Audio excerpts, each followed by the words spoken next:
നിങ്ങളുടെ favourite shows ഇനി ഒരിക്കലും മിസ്സാവില്ല. ഇപ്പോൾ C5 കാണും നിങ്ങളുടെ ഫേവറേറ്റ് ഷോ തികച്ചും സൗജന്യമായി.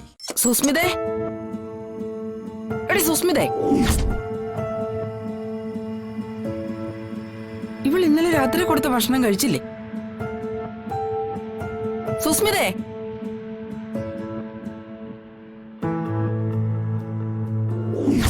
കല്യാണം കഴിഞ്ഞ് നിശ്ചിത മാസത്തിന് മുമ്പേ പെണ്ണ് മരിച്ച ആരും പരാതിപ്പെടാനില്ലെങ്കിലും അസ്വാഭാവിക മരണത്തിന് കേസെടുക്കും പോലീസ്. ഈ പ്രായത്തിൽ അസുഖങ്ങളുമായി ജയിലിന്റെ തണുത്ത തറയിൽ കിടന്ന് കൈയും കാലും കോച്ചി പുഴുവരിച്ച് നിങ്ങൾ ചാകു തള്ളേ. നിങ്ങളുടെ ചാവ് കണ്ടിട്ടേ എന്റെ ആത്മാവി ഭൂമി വിട്ട് പോവൂ തള്ളേ.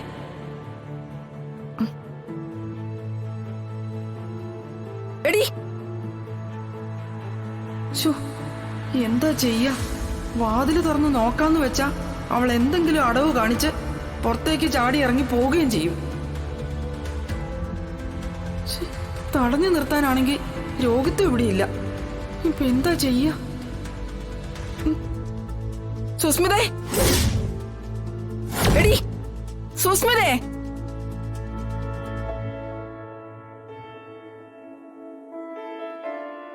അയ്യോ ദൈവമേ, ഈച്ചയും പറക്കുന്നുണ്ടല്ലോ. ചതിച്ചോ? യോ,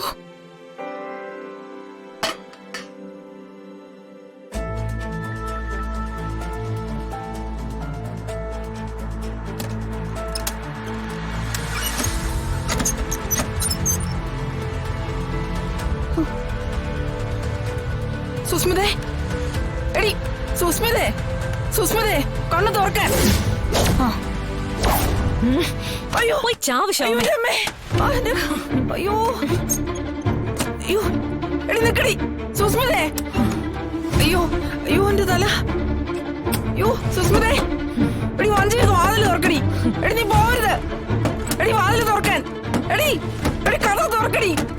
എടി എടി വാതില് തുറക്കടി. എന്റെ ദൈവമേ. എടി എടി ഒരുമിട്ടോളെ, നീ രക്ഷപ്പെട്ടു പോയോ? ഞാൻ പോയിട്ടില്ല തള്ളേ, ഇവിടെ തന്നെ ഉണ്ട്. എടി എടി എന്നെ തുറന്നു വിടറി. എനിക്ക് നല്ല വിശപ്പുണ്ട് തള്ളേ, ഞാനൊന്ന് കഴിച്ചോട്ടെ. കൊറേ പട്ടിണി ഇടുന്നല്ലേ, വയറ് കാണുന്നു. നിങ്ങള് തന്ന ഭക്ഷണം എനിക്ക് ഉപകരിക്കപ്പെടാതിരുന്നില്ല കേട്ടോ. അത് മുടിയിലൊക്കെ തേച്ചു പിടിപ്പിച്ചോണ്ടാ ഈച്ചയൊക്കെ വന്ന് ഡെഡ് ബോഡിയുടെ ഒരു ഫീൽ ഉണ്ടാക്കാൻ പറ്റിയത്. അതുകൊണ്ടല്ലേ മണ്ടിയായ നിങ്ങള് ഞാൻ ചത്തൂന്ന് കരുതിയത്. ഞാൻ അങ്ങനൊന്നും ചാവത്തില്ലതല്ലേ. ഞാൻ ഇന്നലെ പറഞ്ഞൊരു തിരുത്തുണ്ട്. നിങ്ങളുടെ ചാവ് കണ്ടിട്ടേ ഞാൻ ചാവൂ. നിങ്ങൾ ഇവിടെ കിടന്ന് എത്ര തൊള്ള തുറന്നാലും ഒരു ഈച്ച പോലും ഇങ്ങോട്ട് തിരിഞ്ഞു നോക്കാൻ പോകുന്നില്ലാന്ന് അതിനകത്ത് കിടന്നപ്പോ എനിക്ക് മനസ്സിലായതാ. നിങ്ങളുടെ മുട്ടോ പോയി, ഇനി തൊണ്ടയും കൂടെ വെറുതെ പൊട്ടിക്കണ്ട.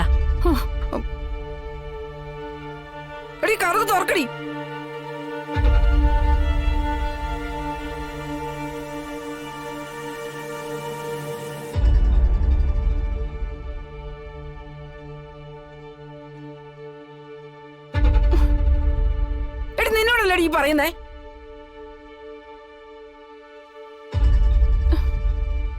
അപ്പോ ഞാൻ ചെറുതായിട്ടൊന്ന് ഫ്രഷ് ആയിട്ട് ഇറങ്ങാണേ. നിങ്ങൾ ഏതായാലും നിങ്ങളുടെ മോൻ വരുന്നവരെ ഇവിടെ കിടന്നോ. എനിക്ക് പോയിട്ട് വേറെ ജോലിയുണ്ട്. ഈ ചൈന കോളനിയുടെ മതിലിനെ ഭേദിക്കാൻ പറ്റാത്ത ജയിലാന്നല്ലേ നിങ്ങൾ പറഞ്ഞേ? അതിന് പറ്റുമോന്ന് ഞാനൊന്ന് നോക്കട്ടെ. ഇതേ സുസ്മിതയാ, സുസ്മിത. കളിക്കാൻ നിക്കല്ലേ. സുസ്മിതേ, എടി എന്നെ തുറന്നു വിടാൻ. എടി എന്നെ തുറന്നു വിടാൻ. സുസ്മിതേ, സുസ്മിതേ, എടി എടി കഥ തുറക്കടി. എടി വഞ്ചി വാതില് തുറക്കടി. സുസ്മിതേ, എടി. എന്റെ ദൈവമേ, രോഗിത്ത് വരുമ്പോ ഞാൻ ഇനി എന്തോ പറയും. അർജുനേട്ടന്റെ വാദം കേട്ട ജഡ്ജിക്ക് മനസ്സിലായി കാണും എന്റെ ഭാഗത്താ ന്യായം. ഇനി നിങ്ങൾക്കാർക്ക് ഞാൻ ഈ ചടങ്ങിൽ പങ്കെടുക്കുന്ന താല്പര്യമില്ലെങ്കിൽ ഞാൻ മടങ്ങിപ്പോയേക്കാം. പക്ഷെ കുറ്റവാളിയാണെന്ന് തെളിയുന്നതിന് മുൻപേ ഭാമാന്റെ എന്നെ ശിക്ഷിച്ചു എന്ന് നാട്ടുകാർ പറയും. മകളുടെ കാര്യം വരുമ്പോ അവരുടെ നീതിന്യായമൊക്കെ ഭരണത്ത് വെക്കുമെന്ന് ആൾക്കാർ പറഞ്ഞെന്നിരിക്കും. സാരമില്ല, പോട്ടെ.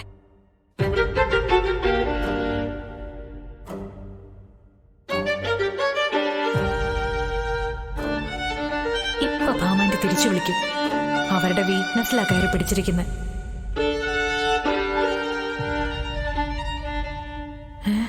ഇനി വിളിക്കില്ലേ? സുസ്മിതേ,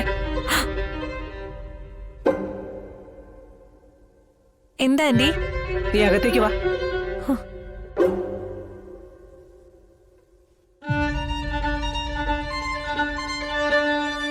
ഭാമേ, നീ എന്തേ കാണിക്കുന്നേ?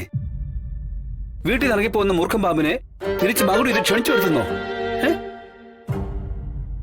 അവള് വരട്ടെ രാഘവേട്ട. നീങ്ങ വാ.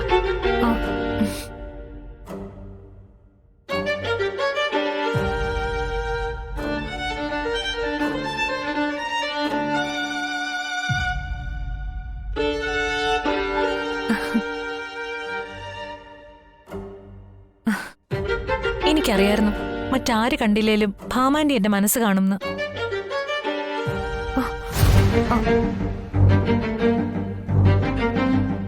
ഞാൻ ശരിക്കും നിന്റെ മനസ്സ് കണ്ടു തുടങ്ങുന്നേ ഉള്ളൂ. ഞാനൊരു മണ്ടിയാണെന്നൊന്നും നീ കരുതരുത്.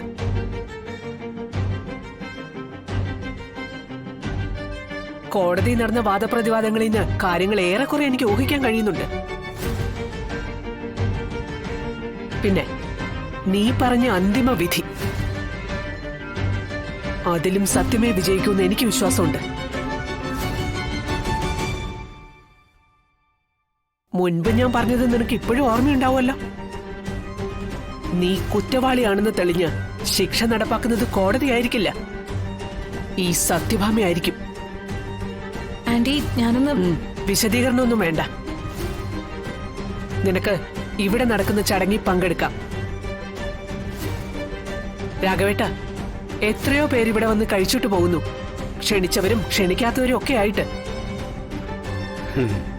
അക്കൂട്ടത്തിൽ അഗതികളും രോഗികളും പട്ടിണി പാവങ്ങളും ഒക്കെ ഉണ്ട്. അതിന്ന് ഒരിലയുടെ അവകാശം മാത്രമേ ഉള്ളൂ ഇവിടെ നിനക്ക്.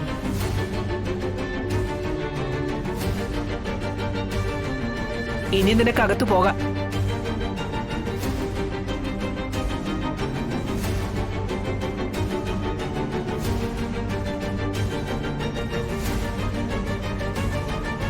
ഹലോ.